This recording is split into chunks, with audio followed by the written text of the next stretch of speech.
2014 के लोकसभा चुनाव के दौरान भारत के हर हिस्से में कोयला घोटाले की गूंज सुनाई देती थी।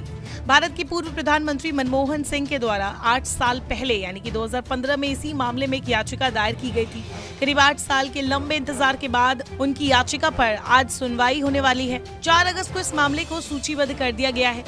मनमोहन सिंह के द्वारा ट्रायल कोर्ट के मार्च 2015 के आदेश को चुनौती दी गई थी, जिसमें कोयला ब्लॉक के कथित अनियमित आवंटन के मामले में उन्हें भी आरोपी के रूप में समन किया गया था। सुप्रीम कोर्ट ने हालांकि 1 अप्रैल 2015 को समन आदेश पर रोक लगा दी थी। मुख्य न्यायाधीश DY चंद्रचूड़, न्यायमूर्ति JB पारदीवाला और न्यायमूर्ति मनोज मिश्रा की पीठ के सामने इस मामले की सुनवाई होगी। पूर्व केंद्रीय कोयला सचिव PS पारख द्वारा दायर याचिका पर भी सुनवाई की जाएगी। CBI ने कोयला ब्लॉक आवंटन मामले में एक क्लोजर रिपोर्ट दायर की थी, लेकिन दिल्ली की एक ट्रायल कोर्ट ने उस समय कहा था कि उस समय कोयला मंत्रालय का प्रभार संभालने वाले मनमोहन सिंह, उद्योगपति कुमार मंगलम बिरला और अन्य को आरोपी के रूप में बुलाने के लिए प्रथम दृष्टया सबूत है। न्यायमूर्ति V गोपाल गौड़ा की अगुवाई वाली सुप्रीम कोर्ट की पीठ ने 1 अप्रैल 2015 को समन आदेश पर रोक लगा दी थी। साथ ही मनमोहन सिंह की याचिका स्वीकार कर ली गई थी।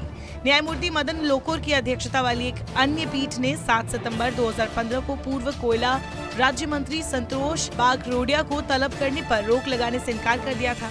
कोर्ट ने कहा था कि उनकी याचिका पर मनमोहन सिंह की याचिका के साथ 21 सितंबर 2015 को सुनवाई की जाएगी। मनमोहन सिंह की याचिका पर तेजी से हो रही सुनवाई से चिंतित होकर वरिष्ठ वकील कपिल सिब्बल ने तत्कालीन CJI HL दत्तू से तत्काल स्पष्टीकरण मांगने का अनुरोध किया था। उन्होंने अपनी दलील में कहा था, मनमोहन सिंह की याचिका को कोयला घोटाला मामले के रूप में वर्गीकृत नहीं किया जाना चाहिए, क्योंकि मनमोहन सिंह ने भ्रष्टाचार निवारण अधिनियम की धारा 13(1)(d)(3) की संवैधानिक वैधता की चुनौती पर मुख्य जोर दिया था। कपिल सिब्बल की दलील से सहमत होते हुए CJI दत्तू की अगुवाई वाली पीठ ने शीघ्र सुनवाई के लिए चुने गए मामलों से मनमोहन सिंह की याचिका को हटाने का आदेश दिया था। पीठ ने कहा था, मनमोहन सिंह की याचिका तभी सुनवाई के लिए सूचीबद्ध की जाएगी जब उनके वकील दलीलें पूरी होने पर CBI और केंद्र द्वारा जवाब दाखिल करने और पूर्व प्रधानमंत्री द्वारा प्रत्युत्तर देने पर बारी से पहले सुनवाई की मांग करेंगे। चलिए अब जानते हैं मनमोहन सिंह ने अपनी याचिका में क्या कहा था।